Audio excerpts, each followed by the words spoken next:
En 1950, en Guerrero, pueblos enteros comenzaron a desaparecer sin dejar rastro. Primero calles vacías, después familias enteras borradas de los mapas y de la memoria. Y aún hoy, dicen que en las noches sin luna se escuchan procesiones de voces que nunca deberían existir. Parte 1. La tierra que comenzó a callar.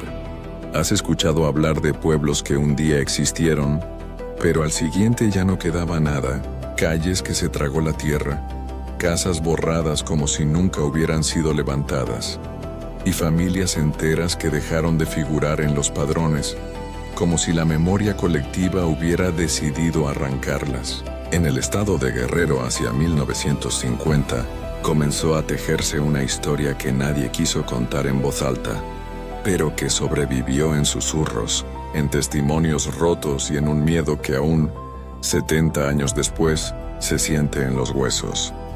A mediados del siglo pasado, Guerrero no era solo tierra de montañas y mares bravos, era también un mosaico de comunidades pequeñas, pueblos dispersos que parecían atrapados entre la sierra y la niebla, donde los hombres trabajaban la tierra y las mujeres guardaban el fuego de las cocinas como si fuera la última llama del mundo. Allí, entre veredas apenas transitables y ríos que rugían con la temporada de lluvias, comenzó a circular el rumor: hay pueblos que desaparecen. Al principio, nadie quiso creerlo. Decían que eran exageraciones de los arrieros, esas almas nómadas que cargaban mulas de pueblo en pueblo y adornaban sus relatos con fantasías para espantar la monotonía del camino. Pero luego llegó la primera evidencia. San Miguel de las Cruces, un caserío conocido por su fiesta patronal de septiembre, amaneció vacío. Los viajeros que pasaron encontraron las puertas abiertas, la iglesia con los cirios consumidos y el altar cubierto de polvo. No había cadáveres. No había señales de violencia ni un solo animal en los corrales. Todo estaba en orden, excepto por la ausencia absoluta de la gente. Las autoridades locales llegaron tarde y con desgana. Levantaron actas que hablaban de abandono voluntario, pero los registros parroquiales demostraban otra cosa. Nadie había emigrado oficialmente. No había cartas a familiares. No había rastros de caravanas ni compras de boletos en la estación de autobuses más cercana. Simplemente, las familias se habían desvanecido. Lo inquietante fue que los pueblos colindantes empezaron a notar detalles perturbadores. En las noches, se escuchaban cantos lejanos, coros que parecían surgir desde el barranco. Testigos aseguraron ver luces débiles moviéndose en lo profundo del bosque, como procesiones de velas que serpenteaban por caminos inexistentes. Y cuando alguien intentaba seguirlas, se encontraba con senderos cortados, árboles caídos o simplemente con un vacío en el terreno, como si el paisaje hubiera cambiado de lugar en un abrir y cerrar de ojos. El miedo comenzó a expandirse como un incendio. Nadie quería hablar en voz alta de lo que ocurría, pero los rezos se multiplicaban en las casas. Los niños eran encerrados al caer la tarde. Los hombres dejaban de trabajar los campos más apartados, y las mujeres murmuraban que todo era castigo por un pacto incumplido, un secreto viejo que los abuelos se habían llevado a la tumba. Sin embargo, lo más extraño estaba aún por contarse. Una comitiva enviada desde Chilpancingo para investigar lo ocurrido en San Miguel jamás regresó. 3 hombres, un escribano, un militar retirado y un joven sacerdote, salieron con provisiones y mulas. Atravesaron la vereda hacia el pueblo y tras cruzar el río se esfumaron. No hubo señales, ni pertenencias ni cuerpos arrastrados por la corriente. Solo quedaron las mulas, que días después aparecieron en la ribera, atadas a nada, con los ojos desorbitados como si hubieran visto algo imposible. En los periódicos locales apenas se publicaron notas pequeñas, escondidas entre chismes políticos y resultados de béisbol. Nadie quería darle importancia. Quizá porque el miedo a reconocer lo que estaba pasando era más grande que la necesidad de explicarlo. Pero en las cocinas, en los mercados, en las filas de las iglesias, los susurros no paraban. Ya son 2 pueblos, y nadie quiere contarlo. Con San Miguel borrado y la comitiva perdida, la gente comprendió que no era un accidente aislado. Era el inicio de algo más grande, más oscuro. Un silencio tejido con manos invisibles estaba borrando la geografía de Guerrero, arrancando de cuajo comunidades enteras y dejando tras de sí un vacío imposible de entender. Y así, en 1950, comenzó la leyenda de los pueblos borrados de Guerrero, una historia que no se anota en los libros de historia, pero que se susurra todavía, porque dicen que esos pueblos en las noches de luna llena todavía se escuchan, como si la tierra misma los recordara y se resistiera a dejarlos morir del todo. ¿Qué ocurre cuando la gente comienza a escuchar lo que no debería escucharse? ¿Qué pasa cuando las montañas que siempre guardaron silencio deciden devolver los ecos de lo que fue borrado? Tras la desaparición de San Miguel de las Cruces y de la comitiva que intentó llegar a él, el miedo se volvió cotidiano. En los pueblos vecinos la rutina parecía intacta. La misa dominical, los mercados llenos de maíz y frijol, los niños corriendo descalzos en las calles de tierra. Pero al caer la noche todo cambiaba. Nadie quería admitirlo, pero todos escuchaban algo. Se trataba de voces, voces que llegaban con el viento, cantando en un tono grave como letanías arrastradas desde otro mundo. No eran gritos, no eran lamentos, eran cantos colectivos, acompasados como procesiones que marchaban entre la niebla. Los viejos juraban que eran los habitantes de San Miguel, caminando todavía, buscando un sitio donde quedarse. Una mujer llamada Doña Teófila, reconocida por su terquedad y su lengua filosa, fue la primera en hablar sin miedo. En una reunión improvisada bajo el atrio de la iglesia, contó lo que había visto. No eran sombras, dijo con la voz quebrada. Eran cuerpos. Los vi pasar entre los árboles con cirios en las manos, como si siguieran en su fiesta patronal. Y lo más terrible, guardó silencio un instante, es que reconocí a mi compadre Julián. Pero Julián se había ido con todos los demás. Los presentes la mandaron callar, porque lo que decía era una blasfemia. ¿Cómo alguien podía estar vivo y muerto a la vez? Pero en su rostro se dibujaba algo peor que el rechazo, la certeza de que Teófila decía la verdad. Las noches siguientes, más testigos comenzaron a ver esas procesiones. Primero de lejos, luces débiles que serpenteaban entre la sierra. Luego más cerca, figuras que cruzaban los caminos y desaparecían al acercarse. Algunos afirmaban que al intentar seguirlas, sus propios pasos los llevaban en círculos, como si el camino cambiara bajo sus pies. Fue entonces cuando nació la expresión que hasta hoy se repite entre los descendientes de esa región: la caravana de las voces. Era así como los pobladores llamaban a esas marchas nocturnas imposibles de ignorar. Gente que ya no estaba pero seguía caminando, gente que había sido borrada, pero que se negaba a dejar de existir. Lo más aterrador ocurrió una madrugada de diciembre de 1950. Un grupo de jornaleros que regresaba del campo quedó atrapado en medio de la procesión. Al día siguiente, sus mulas aparecieron atadas a un árbol, pero de ellos jamás se volvió a saber. Ni cuerpos ni señales de lucha, como si hubieran sido absorbidos por esa marea de voces. El cura del pueblo intentó organizar rezos colectivos. Pidió procesiones de verdad, con velas y cantos para contrarrestar aquella caravana maldita. Pero lo único que consiguió fue que las dos procesiones, la de los vivos y la de los otros, se encontraran una noche frente al río. Los testigos nunca olvidaron lo que ocurrió.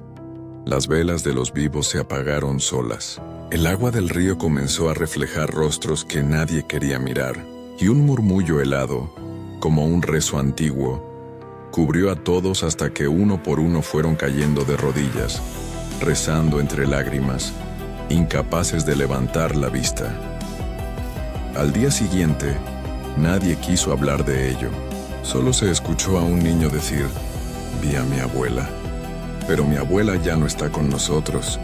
Era evidente que los pueblos borrados no habían dejado de existir, solo habían pasado a otro plano, uno donde los caminos, las casas y las voces seguían vivos, pero atrapados en un ciclo eterno que arrastraba a cualquiera que se atreviera a mirar demasiado de cerca. Y en Guerrero, los rumores se multiplicaban. Ya no es un pueblo, ahora son varios los que caminan de noche. ¿Puede la Tierra decidir a quién recordar y a quién borrar? ¿Qué ocurre cuando un mapa deja de tener sentido porque los pueblos marcados en él ya no existen? Tras la aparición de la caravana de las voces, la gente comenzó a notar un patrón inquietante. No era solo San Miguel de las Cruces el que había desaparecido. Con el paso de los meses, otras comunidades pequeñas apenas mencionadas en documentos viejos fueron borradas una tras otra. Santa Teresa de los Vados, el Carrizal, los Otates, todos ellos comenzaron a figurar únicamente en la memoria de los ancianos, mientras los más jóvenes juraban que jamás habían escuchado esos nombres. Lo perturbador era que los registros también se desvanecían. El acta de fundación de Santa Teresa, guardada en el archivo municipal, amaneció un día con las letras tan desdibujadas que parecían humo en el papel. En las oficinas de correos, las cartas enviadas a El Carrizal eran devueltas con un sello rojo, destino inexistente. Y los mapas impresos que incluían a los Otates comenzaron a venderse con la mancha de una tinta oscura justo sobre ese punto, como si alguien hubiera querido tacharlo para siempre.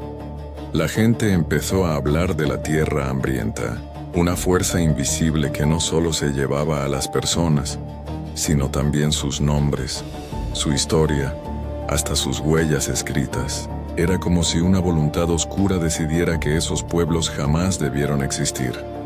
Un maestro rural, don Hilario Guzmán, intentó resistirse a ese olvido.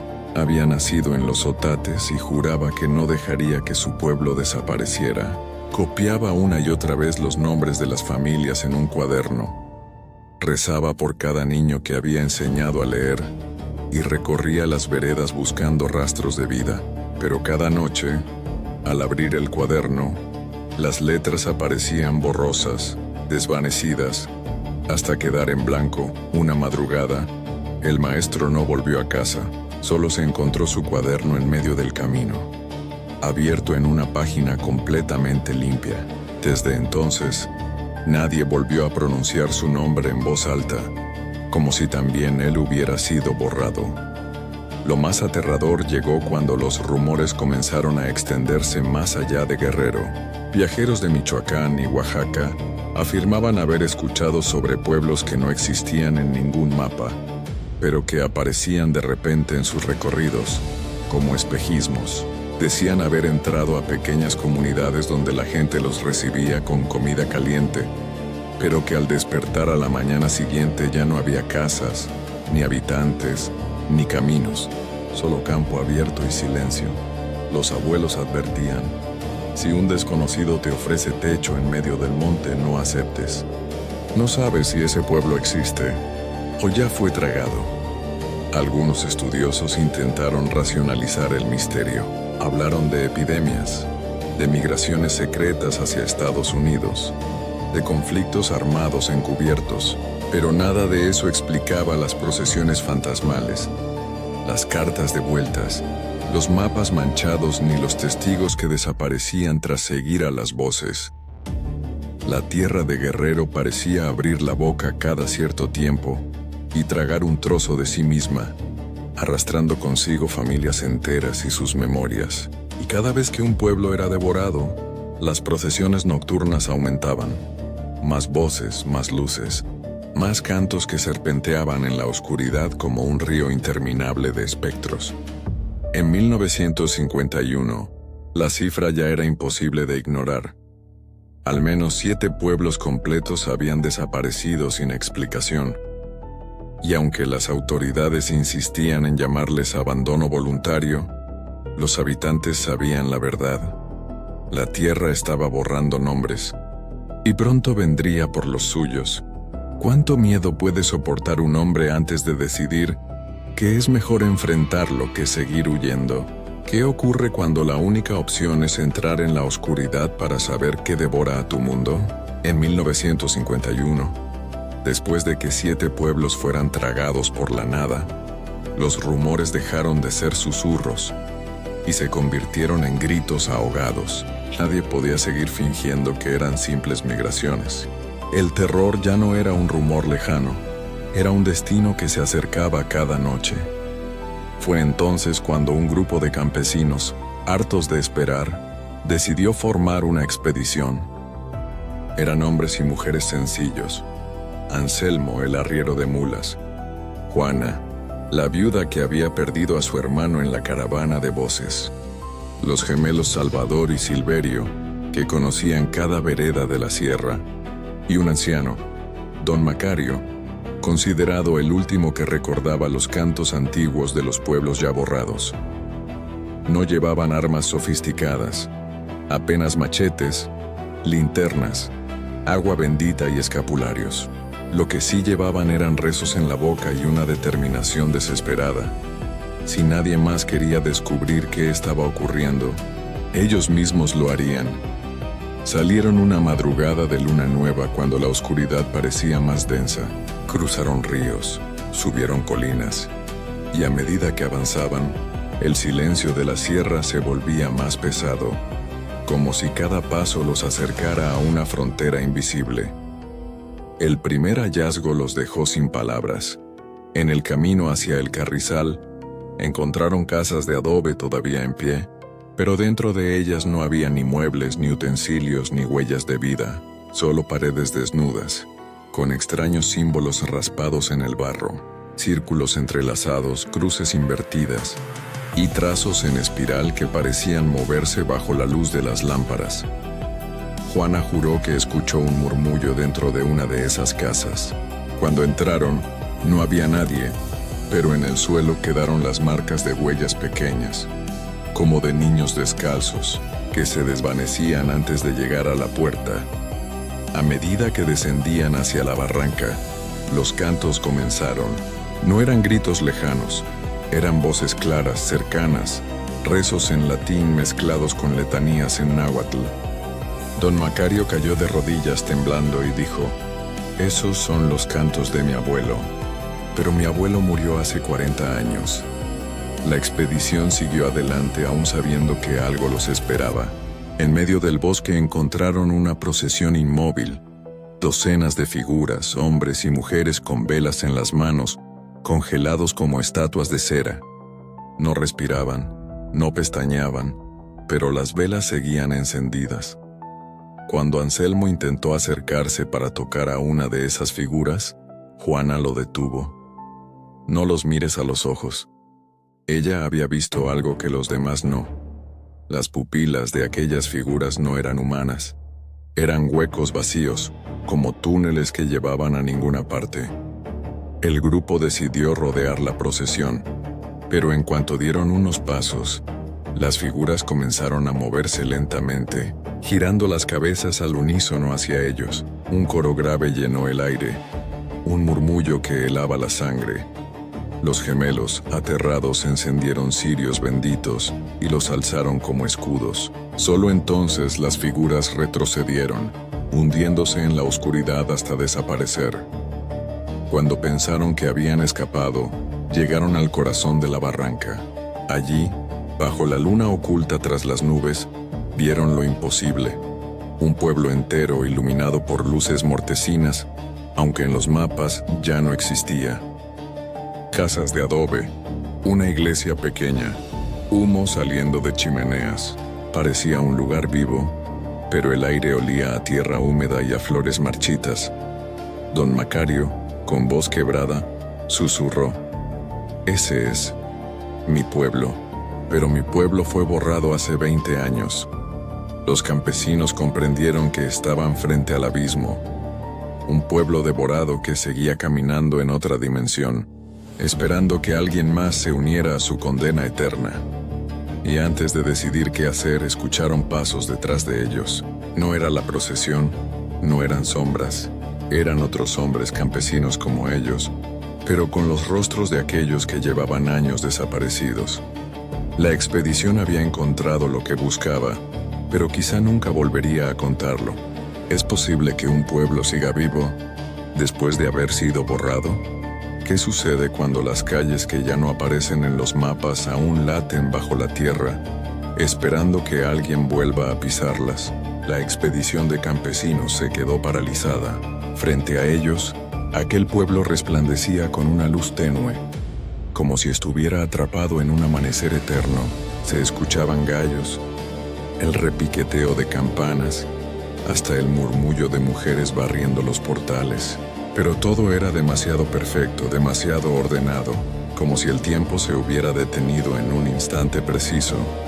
Don Macario, con lágrimas en los ojos, reconoció la plaza, los árboles, incluso el campanario torcido que había visto de niño. «Es mi tierra», susurró. «San Cristóbal de las Piedras». Pero San Cristóbal fue borrado hace 20 años. El grupo no sabía si dar un paso o retroceder. Fue entonces cuando una figura salió de la penumbra. Un hombre viejo, con sombrero y bastón, caminaba despacio hacia ellos. Su rostro era el de Julián, el compadre de doña Teófila, desaparecido desde San Miguel. Su voz sonó como un eco hueco. «Han venido tarde. Aquí todavía hay sitio para ustedes». Juana se adelantó, valiente, y gritó que querían respuestas. Julián sonrió, mostrando unos dientes quebrados que parecían piedra. «Los pueblos no mueren, solo pagan su deuda». Los campesinos no entendían. Julián levantó el bastón y señaló el suelo. La tierra se abrió en grietas pequeñas, y de ellas comenzaron a brotar murmullos, voces enredadas, como si miles de gargantas hablaran al mismo tiempo desde las entrañas del mundo. Don Macario cayó de rodillas, rezando entre sollozos. «Ellos son los que fueron olvidados, nuestros abuelos, los que hicieron promesas que nunca cumplieron. Juraron levantar iglesias, dar ofrendas, mantener vivos los nombres de sus muertos. Y cuando rompieron los pactos, la tierra vino a cobrarse». De pronto el pueblo frente a ellos se transformó. Lo que antes parecía vivo mostró su verdadero rostro. Casas agrietadas, puertas podridas, paredes manchadas de hollín. Los vecinos que se movían entre las calles eran cuerpos deformes, con rostros desdibujados, sombras humanas que arrastraban cadenas invisibles. El aire se volvió irrespirable. Los gemelos Salvador y Silverio intentaron retroceder, pero cada vez que miraban hacia atrás, el camino cambiaba. Era como si estuvieran atrapados en un laberinto que no permitía salida. Entonces Julián habló de nuevo, con un tono de sentencia. «Cada pueblo que es borrado se une a nosotros. No desaparecemos, nos transformamos en guardianes del pacto roto. Y para que la memoria no muera, necesitamos más nombres, más cuerpos, más almas». Juana gritó que jamás entregarían sus vidas, pero Julián sonrió extendiendo la mano hacia ella. «Ya es tarde. Quien mira lo borrado, termina por quedarse». En ese instante las figuras del pueblo comenzaron a acercarse, formando un círculo alrededor del grupo. No corrían, no hablaban, solo avanzaban con pasos lentos, como si supieran que no había escapatoria. Anselmo, el arriero, alzó su machete y trató de abrirse paso, pero cuando la hoja tocó a una de esas sombras, el metal se partió en dos, oxidándose al instante como si hubiera estado enterrado 100 años. El terror era absoluto. Don Macario, con voz quebrada, hizo la única advertencia posible. «Si cruzamos ese umbral, nunca más volveremos a ser recordados». Y entonces, como un último acto de fe, encendió su escapulario y lo lanzó contra el suelo. La llama se expandió, iluminando por un segundo la verdadera cara del pueblo. Una aldea muerta, hecha de polvo y ceniza, sostenida solo por el recuerdo de quienes se atrevieron a mirar atrás. El grupo huyó desesperado, sin saber si realmente escapaban o si desde ese momento ya formaban parte de los pueblos borrados. ¿Se puede volver del abismo sin traer algo de él pegado en la piel? ¿Qué ocurre cuando los vivos regresan, pero con un silencio extraño en la mirada? La expedición logró salir corriendo del pueblo muerto, gracias a la luz improvisada de don Macario. Corrieron sin mirar atrás, atravesando veredas que parecían repetirse, hasta que finalmente, después de horas interminables, las montañas los dejaron salir. Al llegar al primer caserío vecino, exhaustos y cubiertos de polvo, cayeron al suelo como si hubieran vuelto de una guerra invisible. La gente los rodeó con curiosidad y miedo. Eran los primeros que lograban regresar de una búsqueda en los pueblos borrados. Nadie hacía preguntas en voz alta, pero todos miraban con ansiedad, esperando un relato que justificara tanto horror. Anselmo habló poco, apenas murmuró entre dientes: «No busquen más. Lo que se pierde por algo». Juana, en cambio, no decía nada. Se encerró en su casa por días y cuando al fin salió, los vecinos notaron algo perturbador. Sus ojos ya no brillaban como antes. Era como si una niebla se hubiera instalado detrás de su mirada. Los gemelos Salvador y Silverio estaban cambiados también. Uno de ellos despertaba en medio de la noche, gritando nombres de gente que no existía en el pueblo. El otro se quedaba dormido sentado en la plaza, repitiendo letanías en un idioma que nadie reconocía, un canto entrecortado que helaba la sangre. Y don Macario jamás volvió a hablar. Sus labios se movían, como si rezara sin descanso, pero ningún sonido salía de su garganta, solo murmuraba hacia adentro, con los ojos clavados en un punto invisible. Al cabo de unos días, comenzaron los signos físicos. Manchas oscuras en la piel, en forma de símbolos parecidos a los que habían visto en las paredes de las casas abandonadas. Al principio eran marcas pequeñas, como sombras de quemaduras. Luego se extendieron hasta cubrir brazos y cuello, como si la tierra misma los hubiera tatuado. Los pobladores empezaron a susurrar. No regresaron completos. La mitad de ellos se quedó allá. Lo más inquietante fue lo que sucedió la noche del 2 de febrero, durante la fiesta de la Candelaria. Mientras el pueblo celebraba con velas, una ráfaga de viento apagó todas las llamas de golpe. En la oscuridad, algunos juraron haber visto a Juana caminando entre la gente con un cirio encendido, pero su sombra no se reflejaba en el suelo. Esa misma noche, Salvador desapareció. Silverio, en estado de shock, aseguró que su hermano no había salido de la casa, que simplemente se desvaneció frente a sus ojos, tragado por la penumbra. El pueblo comprendió entonces que nadie regresaba indemne. Los que entraban en contacto con lo borrado quedaban marcados, convertidos en grietas vivientes por donde se filtraban las voces de los desaparecidos. Algunos empezaron a temer que, poco a poco, los propios sobrevivientes se transformarían en la caravana de las voces, condenados a caminar junto a los que ya no pertenecían a este mundo. Y en medio de ese miedo creciente, un rumor comenzó a circular. No solo los pueblos eran borrados, también las personas. ¿Y si no solo los pueblos estaban destinados a ser borrados? ¿Qué pasa cuando la misma maldición comienza a elegir individuos, arrancándolos del mundo como si nunca hubieran existido? Después del regreso marcado de la expedición, Guerrero entró en un estado de zozobra perpetua. Nadie quería hablar de lo que había visto Juana, ni de las manchas en la piel de los sobrevivientes, pero el miedo se filtraba como agua en los muros. El aire mismo parecía cargado de un presentimiento oscuro. Las primeras desapariciones individuales fueron sutiles. Un anciano, don Primitivo, que todas las tardes se sentaba en la banca de la plaza a contar historias de la revolución, una mañana simplemente ya no estaba. Su silla quedó vacía, su sombrero sobre el respaldo como si se hubiera levantado para nunca volver. Nadie preguntó en voz alta, pero en los rezos nocturnos se oía su nombre. Días después, una niña llamada Clara, de apenas 8 años, fue vista jugando con otras en el atrio de la iglesia.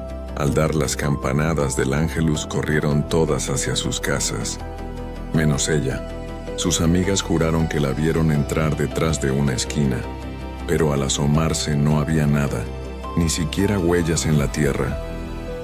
El pánico se desató.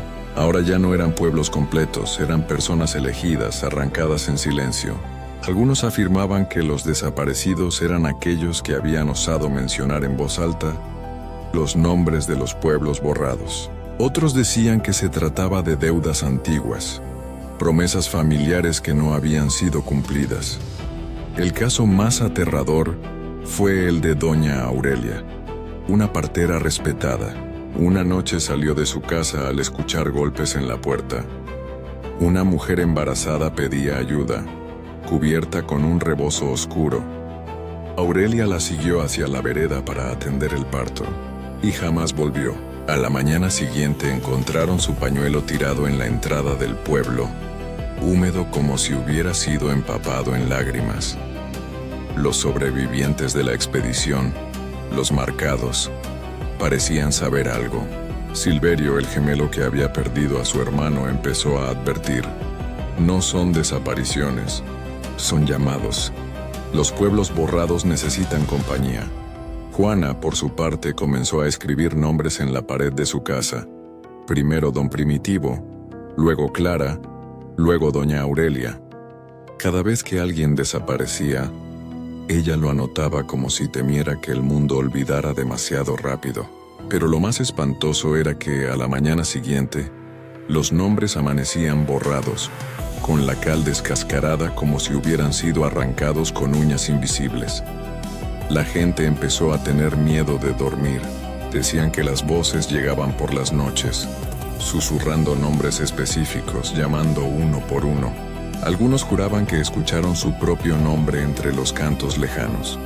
Un anciano con voz quebrada pronunció lo que todos temían: los pueblos no se tragan nada al azar. Todo esto es un censo, una lista que sigue creciendo. Y así, Guerrero dejó de contar únicamente con pueblos desaparecidos. Ahora cada familia temía que uno de los suyos se desvaneciera, como tributo forzado a los pueblos que ya no existían, pero que seguían caminando en la oscuridad. ¿De qué sirve huir si lo que te persigue no está hecho de carne y hueso? ¿Cómo escapar de algo que no necesita caminos para alcanzarte? En 1952, cuando las desapariciones individuales comenzaron a multiplicarse, varias familias de Guerrero decidieron huir. Pensaban que si se alejaban lo suficiente, la sombra de los pueblos borrados no podría alcanzarlos. Algunos marcharon hacia Michoacán, otros hacia Puebla, y hubo quienes se aventuraron más lejos, rumbo a la capital. Dejaron casas, tierras, hasta tumbas sin flores. La esperanza era simple: si los pueblos desaparecían en Guerrero, bastaba con no estar allí. Pero pronto comprendieron que la maldición no reconocía fronteras. En Toluca, una familia de campesinos refugiados contó que, durante la primera semana todo parecía normal, pero a los pocos días, en la madrugada, escucharon un sonido familiar. Las mismas letanías que habían oído en Guerrero. Los niños despertaron gritando que alguien los llamaba desde el patio. Al salir, no encontraron nada, salvo marcas en la tierra, círculos entrelazados, idénticos a los símbolos que habían visto en las casas borradas. En la Ciudad de México, una mujer llamada Felipa buscó trabajo como sirvienta después de huir de los Otates. Una noche, la familia para la que trabajaba la encontró de pie en la sala, con un cirio encendido, mirando fijamente un rincón vacío. Cuando intentaron hablarle, Felipa respondió en un tono ajeno, profundo, que no era su voz: «Aquí también hay lugar para ustedes». Al día siguiente Felipa ya no estaba. Nadie la volvió a ver, y cuando preguntaron por sus papeles en el registro, descubrieron que su nombre había sido tachado de la lista de empleados, como si nunca hubiera existido.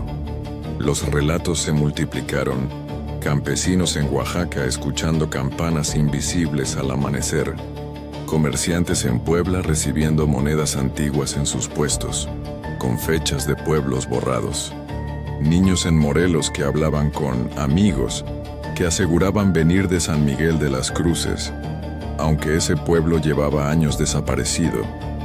Era evidente, los pueblos borrados no estaban atados a un territorio. Lo que habían visto en Guerrero era apenas el epicentro de algo más amplio, una mancha que se expandía, siguiendo a los que habían escapado. Los ancianos del estado lo advirtieron con crudeza. No se trata de un lugar, se trata de un pacto. Donde vaya el recuerdo, allí va la condena. Y el recuerdo viajaba en cada hombre, en cada mujer, en cada niño que había huido con miedo. La caravana de voces no necesitaba montañas ni ríos para seguirlos. Se alojaba en la memoria, en la culpa, en los nombres que aún se atrevían a pronunciar. Una pregunta comenzó a recorrer los pueblos vecinos, como un veneno. ¿Y si algún día todo México empieza a ser borrado? Pueblo por pueblo, nombre por nombre. ¿Qué clase de hombre se atreve a poner en papel lo que los demás apenas se atreven a susurrar? ¿Puede la tinta contener un horror que ni la memoria es capaz de sostener? En el verano de 1953 llegó a Guerrero un forastero. Su nombre era Efraín Ledesma, periodista e historiador frustrado, conocido por su obsesión con los sucesos que nadie quería contar.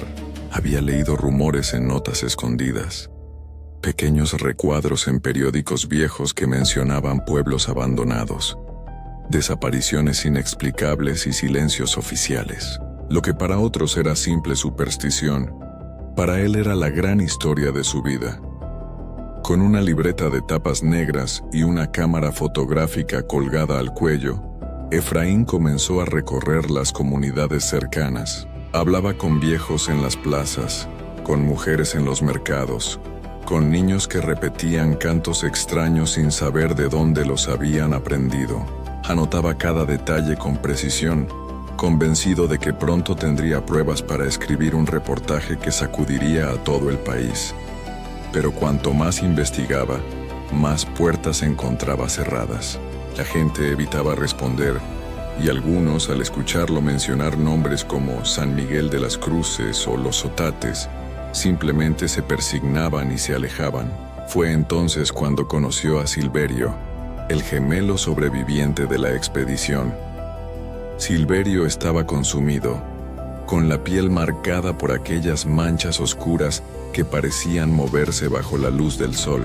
Apenas hablaba, pero cuando Efraín le mostró su libreta, murmuró: «Si lo escribes, quedará. Y si queda, vendrán por ti también». Efraín no se dejó intimidar. Insistió en escuchar el relato completo. Silverio, con la voz quebrada, describió las procesiones inmóviles, los ojos huecos, los pueblos que existían en otra dimensión. Efraín lo anotaba todo, cada palabra, como un hombre hipnotizado por un misterio demasiado grande. Finalmente, Silverio lo miró con un rastro de compasión y le dijo: «No se trata de que lo creas, se trata de que no lo escribas». Pero Efraín desobedeció. Esa misma noche, se internó en la sierra acompañado solo por su cámara. Quería una foto, una prueba definitiva. Lo último que se supo de él fue lo que contaron unos campesinos. Lo vieron apuntar su lente hacia una procesión de luces en medio del monte. Cuando el flash iluminó la oscuridad, las figuras giraron todas al mismo tiempo hacia él, como si hubieran estado esperándolo. Días después, su cámara apareció tirada en la entrada del pueblo. El rollo estaba revelado a medias, imágenes borrosas de casas, cruces, y en la última foto un grupo de rostros deformes mirando directo al lente, como si lo hubieran atrapado. Su libreta, sin embargo, estaba vacía, todas las páginas en blanco, excepto la primera. En ella, con letra temblorosa, Efraín había alcanzado a escribir una sola frase antes de desaparecer: «No son pueblos fantasmas. Somos nosotros los que nos estamos borrando». Nadie volvió a verlo, y desde entonces cada vez que alguien intentaba escribir la historia de los pueblos borrados, las páginas quedaban en blanco, como si la tinta se negara a traicionar el secreto. ¿Qué es más aterrador que ver desaparecer a un pueblo entero? Tal vez escuchar cómo los más inocentes, los niños, comienzan a responder a voces que nadie más puede oír. Después de la desaparición del forastero, La atención del miedo se volvió hacia los pequeños. Al principio fueron juegos extraños. Los niños se reunían en patios y callejones, formando círculos cantando melodías que los adultos nunca les habían enseñado. Eran cantos antiguos, mezclas de náhuatl y latín, idénticos a los rezos de las caravanas de voces. Las madres comenzaron a notar detalles perturbadores. Un niño respondía cuando alguien lo llamaba. Aunque nadie lo había hecho, otro se levantaba a medianoche, caminando dormido hasta el atrio de la iglesia, donde se quedaba mirando fijamente el campanario, como si esperara que sonaran campanas invisibles. La pequeña Marianita, de 6 años, fue la primera en confesarlo. Ellos me llaman. Dicen mi nombre todas las noches. Dicen que mi abuela me espera en el pueblo bonito. Su abuela había desaparecido hacía años en San Miguel de las Cruces. Pronto, más niños comenzaron a repetir lo mismo. Algunos señalaban caminos que ya no existían, diciendo que allí estaba su casa verdadera. Otros hablaban de amigos invisibles que los invitaban a jugar en plazas y veredas de pueblos borrados. Una noche de tormenta, un grupo de 5 niños desapareció en silencio. Las madres corrieron desesperadas por las calles, pero no encontraron huellas en el lodo. Solo los escucharon reír a lo lejos, como si jugaran entre la lluvia. Los gritos se desvanecieron en la montaña, tragados por un eco imposible. El terror se apoderó de todos. Los padres comenzaron a encadenar las puertas y ventanas al caer la tarde. Algunos amarraban a sus hijos a las camas, con miedo de que se levantaran dormidos. Pero nada servía. Los niños amanecían con tierra en las manos, con hojas húmedas pegadas al cabello, como si hubieran estado afuera toda la noche. Lo peor fue el caso de Carlitos, de 9 años. Una madrugada gritó tan fuerte que todo el pueblo se despertó. Decía que veía a los de la caravana rodeando su cama. Cuando sus padres encendieron la lámpara, Carlitos ya no estaba. En su lugar encontraron una marca en el suelo, un círculo perfecto de ceniza. La gente comenzó a murmurar que los pueblos borrados estaban usando a los niños como puentes, que a través de sus voces lograban regresar cada vez con más fuerza al mundo de los vivos. Don Macario, que seguía mudo desde su viaje, escribió con mano temblorosa en un papel: los niños no son elegidos, son llamados porque todavía creen. El eco de esa frase se quedó clavado en la mente de todos, porque si la inocencia era la puerta de entrada, nadie estaba a salvo.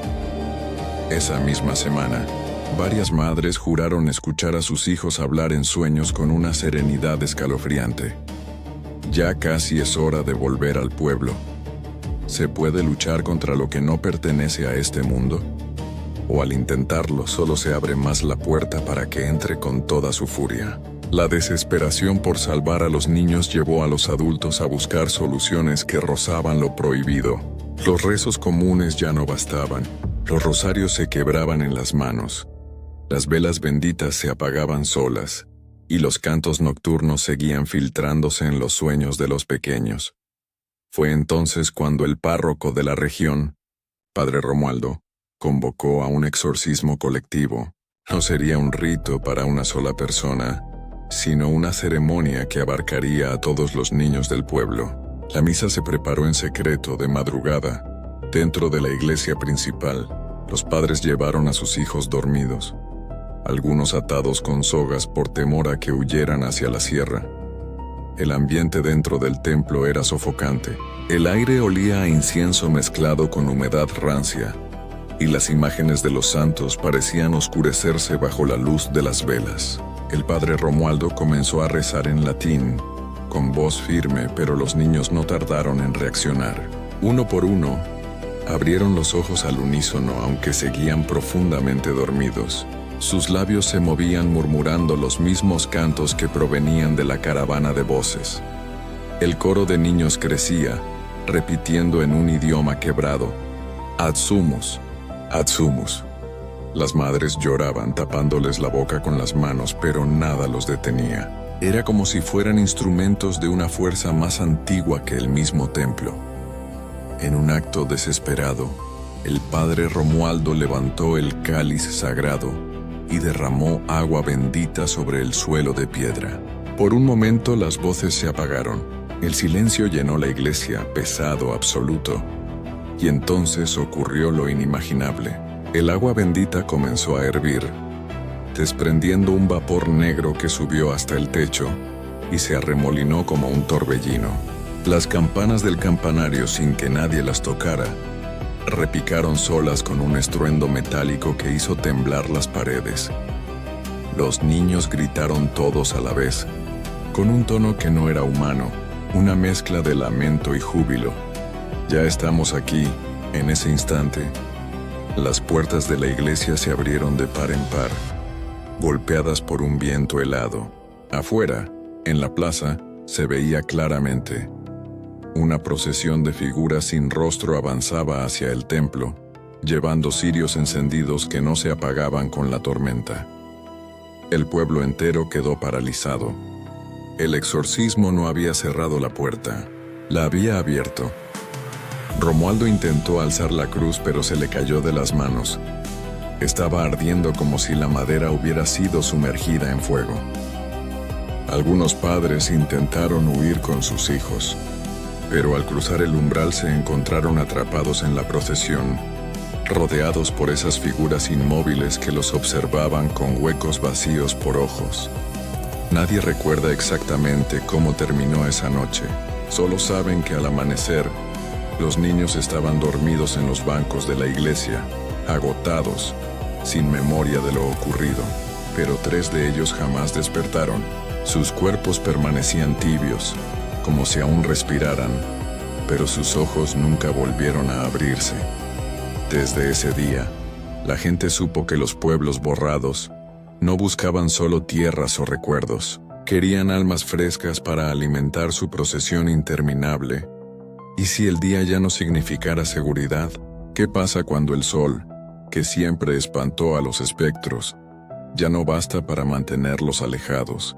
Después del fallido exorcismo colectivo, el pueblo quedó quebrado. 3 niños permanecían en un sueño sin regreso, y el miedo se volvió insoportable. Hasta entonces todos habían confiado en una certeza: los pueblos borrados solo caminaban de noche. Bastaba con resistir, encerrarse al caer el sol, esperar hasta el amanecer, pero esa certeza pronto se desplomó. La primera señal llegó una mañana de mercado. Eran las 11 del día. El sol brillaba sobre las canastas de maíz y calabaza cuando una mujer comenzó a gritar. Juraba que había visto a su difunto esposo cruzar la plaza, con la misma ropa con la que lo había enterrado. Los demás se burlaron, hasta que lo vieron también, una figura caminando erguida entre la multitud, dejando tras de sí un rastro de polvo gris. El segundo episodio ocurrió frente a la escuela. Los niños jugaban en el recreo cuando notaron que alguien más se había unido a la fila. Un niño desconocido, con uniforme limpio, sonrisa quieta y ojos vacíos. Nadie lo reconocía, pero los maestros juraban que siempre había estado ahí. Cuando tocaron la campana de regreso a clases, el niño ya no estaba. Poco después el fenómeno se volvió imposible de negar. La caravana de voces ya no necesitaba la oscuridad, se manifestaba en plena luz del día. En plazas, en calles, en patios familiares. Sus cantos se mezclaban con el bullicio cotidiano, rezos graves que nadie quería escuchar, pero que se colaban en los oídos como un eco inevitable. Un comerciante describió lo ocurrido en el camino a Chilpancingo. El sol estaba en lo alto, y aún así vi a la procesión bajar por la ladera, cientos de ellos con cirios que ardían sin consumirse. Les grité que se detuvieran, que eran hombres de carne, pero no me oyeron. El suelo temblaba bajo sus pasos y cuando parpadeé, ya no había nadie. Los campesinos dejaron de trabajar el campo. ¿Cómo labrar la tierra si podías encontrarte cara a cara con un pueblo muerto en pleno día? Las campanas de las iglesias comenzaron a repicar a deshora, como si alguien las tocara desde dentro. Y lo más perturbador, Las sombras de los vivos comenzaron a confundirse con las de los borrados. Una tarde, Juana, la viuda marcada, salió de su casa y la gente notó que su sombra no coincidía con su cuerpo. Caminaba en dirección contraria, como si perteneciera a alguien más. Los vecinos, aterrados, se encerraron sin decir palabra. Don Macario, aún mudo, escribió en una pizarra una advertencia que todos comprendieron con escalofríos. Si caminan de día, es porque ya no hay barreras. La esperanza terminó de quebrarse. El sol ya no era refugio. La línea entre vivos y borrados estaba rota, y Guerrero se convirtió en un territorio donde los días eran tan peligrosos como las noches. Y entre la gente comenzó a crecer un único pensamiento, una pregunta que nadie quería formular pero que todos sentían en la piel. ¿Qué ocurrirá cuando ya no quede diferencia entre nosotros y ellos? ¿Qué harías si comprendieras que tu tierra está condenada? ¿Caminarías hasta que sangraran tus pies, convencido de que en otro sitio la maldición no podría alcanzarte? A mediados de 1953, cuando ya era evidente que los pueblos borrados caminaban tanto de noche como de día, la gente tomó una decisión desesperada: huir en masa.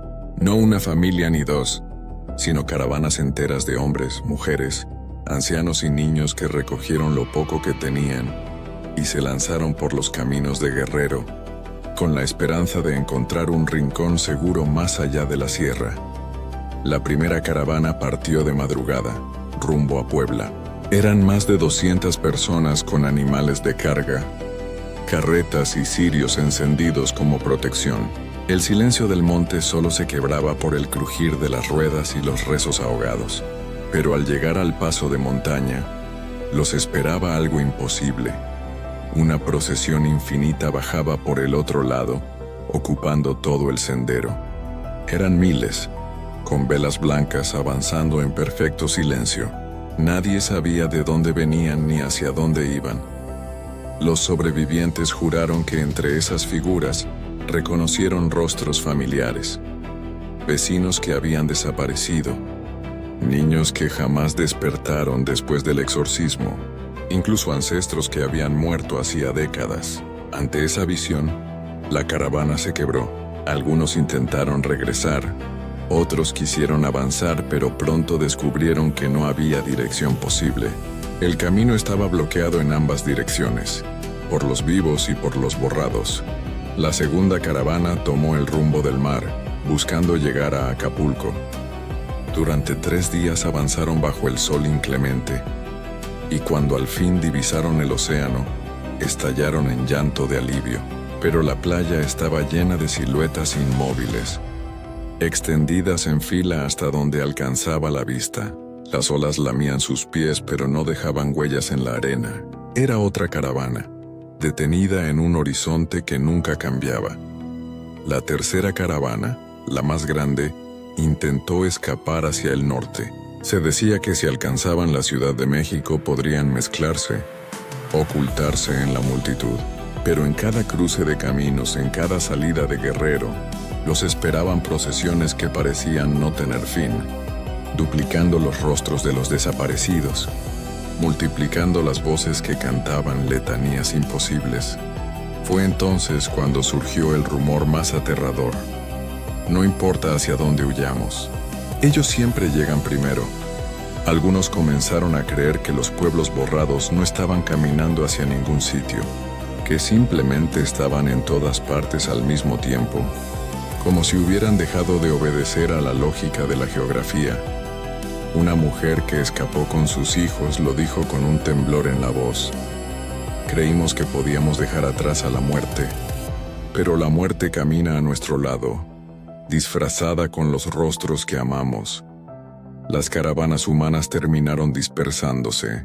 Muchos regresaron a sus pueblos resignados. Otros se perdieron en la sierra, de donde nunca volvieron, y unos pocos se mezclaron en ciudades lejanas, llevando consigo un silencio tan espeso que nadie se atrevió a preguntarles qué habían visto. Lo único cierto es que desde entonces, en cada salida de Guerrero, Los viajeros aseguran ver lo mismo, un río interminable de figuras que avanzan, con velas encendidas que jamás se apagan. ¿Puede un territorio entero desaparecer, como si nunca hubiera existido? ¿Qué ocurre cuando no solo los pueblos, sino la memoria misma de una región comienza a desvanecerse? Para 1954, ya no quedaban dudas. Lo que estaba ocurriendo en Guerrero no era una suma de tragedias aisladas. Era un proceso de borrado total. Los pueblos fantasmas se multiplicaban. Las caravanas espectrales aparecían en todas direcciones.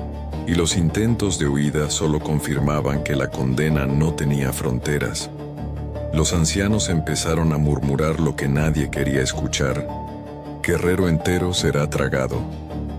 Los primeros signos de que el Estado mismo se desvanecía aparecieron en los mapas oficiales. En la Secretaría de Gobernación, algunos funcionarios notaron que ciertos nombres de localidades aparecían impresos con tinta más tenue, como si hubieran sido mal impresos. En nuevas ediciones, los topónimos simplemente no figuraban. Cuando preguntaban a los encargados de cartografía, estos respondían confundidos. Nunca hubo un pueblo con ese nombre. Los registros civiles también se alteraban. Actas de nacimiento, matrimonio y defunción comenzaron a borrarse de los archivos, quedando hojas en blanco o con letras desvanecidas. Hubo familias enteras que, de la noche a la mañana, dejaron de figurar en cualquier documento oficial, como si jamás hubieran existido. Y lo más terrible fue cuando la memoria colectiva empezó a quebrarse. Madres olvidaban los nombres de sus propios hijos. Maestros ya no recordaban a quienes habían enseñado a leer.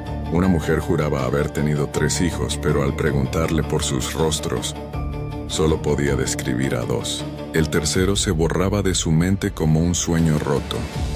En Chilpancingo, la capital, se celebró una reunión desesperada entre autoridades, militares y religiosos. Querían entender qué estaba ocurriendo, pero lo único que lograron fue que, al revisar las listas de asistentes, faltaban 3 nombres que nadie reconocía como ausentes, como si esas sillas vacías nunca hubieran sido ocupadas por nadie. Juana, la viuda marcada, ya casi no hablaba. Solo repetía una frase: no es que desaparezcan, es que nos olvidamos de que existieron. La gente empezó a temer no solo a las caravanas de voces, sino al propio acto de recordar. Y si al pronunciar el nombre de un pueblo, al pensar en él, lo único que hacían era abrir la grieta para que el borrado continuara, las procesiones espectrales crecieron tanto que comenzaron a atravesar caminos principales a plena luz del día. Viajantes en carreteras juraban que habían tenido que detenerse horas, esperando a que pasara un río interminable de figuras. Algunos choferes que intentaron avanzar entre ellas jamás llegaron a su destino. Los rumores más espantosos surgieron entonces. No es Guerrero el que se borra, es México entero comenzando por aquí. Y el miedo se volvió insoportable, porque si un estado entero podía ser tragado por la nada, ¿qué impediría que el mundo entero siguiera el mismo destino? Las campanas de los pueblos que aún resistían repicaban día y noche, como si con el ruido intentaran retrasar lo inevitable. Pero todos sabían que tarde o temprano llegaría el turno de cada uno. Guerrero se estaba borrando a sí mismo, y pronto ya no quedaría ni una sola palabra escrita que lo nombrara. ¿Y si todo lo que conocemos pudiera desvanecerse en un solo instante? ¿Qué ocurre cuando no queda nadie para recordar, ni siquiera para contar la historia? En 1955 lo inevitable alcanzó su clímax. Los últimos pueblos de Guerrero vivían en un estado de vigilia permanente. Las campanas repicaban sin descanso, las familias rezaban sin tregua, y aún así la sensación era clara. El final estaba cerca. La desaparición comenzó en la sierra. Una mañana, desde un pueblo cercano a Chilpancingo, algunos campesinos miraron hacia el horizonte y vieron que las montañas mismas parecían desmoronarse. No hubo derrumbe, no hubo explosión. Simplemente, la sierra se borraba como si alguien pasara un trapo sobre un vidrio empañado.